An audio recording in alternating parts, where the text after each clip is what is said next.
Hello, this is a problem from lesson 5.02, dealing with tangents.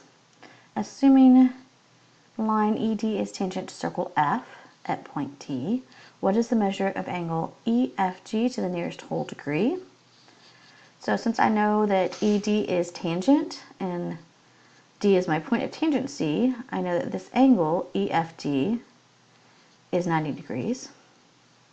I am asked to find the measure of EFG, this guy here, to the nearest degree. Okay, so using my knowledge of tangents and right angles, I'm going to label this guy Y, just so he's slightly different than what I'm looking for. And I'm going to find him. Once I have him, I can subtract from 180 since I have a linear pair, which are supplementary angles, to get X. So the tangent of Y has to be equal to the opposite, 6, over the adjacent, 7.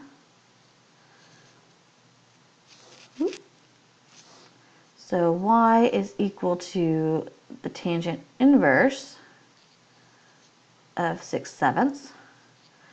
So again, making sure your calculator is in degrees. Type that into the calculator exactly as is. And Y is equal to 40.6 degrees.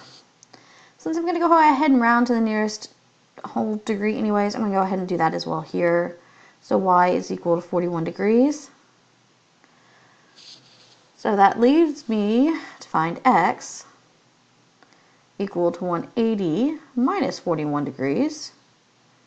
So X equals 139 degrees.